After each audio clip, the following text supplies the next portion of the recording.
I've been noticing something lately. Actually, I think a lot of us probably have. The used ham radio market feels different. And I don't just mean prices, I mean the whole feel of it. The level of interest, the pace, the excitement. Because gear that a few years ago would have disappeared almost immediately now seems to just sit. Classic receivers, transceivers, transmitters, amplifiers, great equipment at great prices. And nothing. No real inquiries. No rush. No, I'll take it. Just silence. Now, before anybody says it, this is not me having a whinge because something didn't sell. That's not the point. I don't need the money. I'm genuinely curious about what has changed, because to me something clearly has. And the more I think about it, the more I suspect there probably isn't one single answer. It feels like a few things have all come together at once. The first thing that really made me stop and think was prices. Because honestly, I really didn't expect to be saying this in 2026. But for the first time in years, importing classic Collins gear from the United States is actually starting to make sense again. And that surprised me. Even with shipping, even with GST, even with import costs, even with the Australian dollar doing whatever bizarre thing it decides to do this week. The numbers are starting to stack up again in a good way. A few years ago, really nice examples of Collins gear, particularly round emblem equipment, had climbed to prices where importing often felt difficult to justify. Now, I'm seeing equipment sit longer.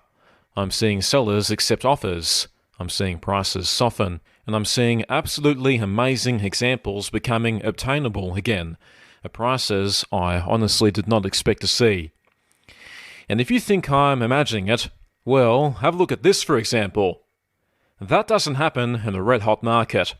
So what's driving it? Well, I think cost of living has become part of the conversation. Life is expensive now.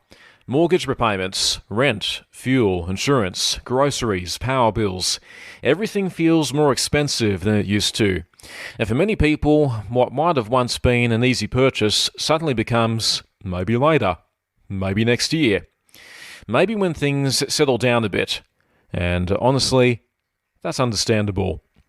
But I don't think that's the whole story, because amateur radio itself has changed as well. And to be fair, it always has. AM became SSB. Crystals gave way to synthesizers. Tubes gave way to solid state to SDRs. The hobby evolves. Today, somebody entering amateur radio can buy a modern rig with a waterfall display, DSP filtering, digital integration, and excellent performance straight out of the box. No restoration, no alignment, no hunting for obscure parts from a bloke in Ohio. And no explaining to your partner why the shack suddenly smells warm. And how much it cost. And maybe that changes what people think. Maybe the idea of spending serious money on older equipment just doesn't appeal to everyone in the way it once did. But here's another reality here that we probably need to acknowledge as well. And it's a difficult one to talk about. A lot of the generation that built amateur radio as we know it are sadly aging out of the hobby.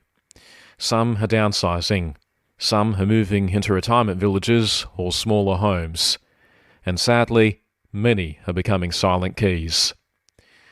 Which means an enormous amount of classic equipment is slowly coming back onto the market.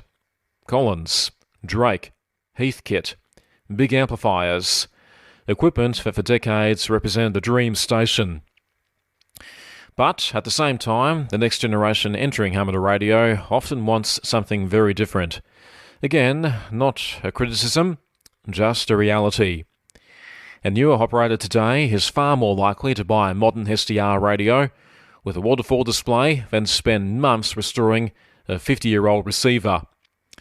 And maybe that's where part of this story sits, because the people who deeply value this equipment are getting older. And there simply doesn't seem to be as many younger operators replacing them. I mean, I'm 40 now, turned 40 in April. And when I was 16, I bought my first proper HF radio. Guess what it was? A Kenwood TS520S. Even back then, I was fascinated by older gear. Tube radios, knobs, mechanical filters, warm audio, the whole experience.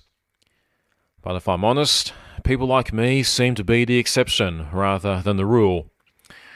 I genuinely struggle to find many operators my age who are deeply into Collins, Drake, and classic valve equipment in the same way. And that's not me saying one approach is better than another. It's simply recognizing that tastes change. Technology changes, and hobbies evolve. So maybe the market isn't dead, maybe it's just changing. Ham radio has always evolved, and perhaps what we're seeing now is one generation of the hobby gradually handing over to another, with different priorities, different expectations, and different ideas of what amateur radio looks like. Either way, something feels different. Something has clearly shifted. And I think it's probably a conversation worth having. So I'm curious, what are you seeing where you are? Has the market slowed down? Are prices softening? Or am I completely wrong? Let me know. Because I suspect a lot of us have been quietly noticing the same thing.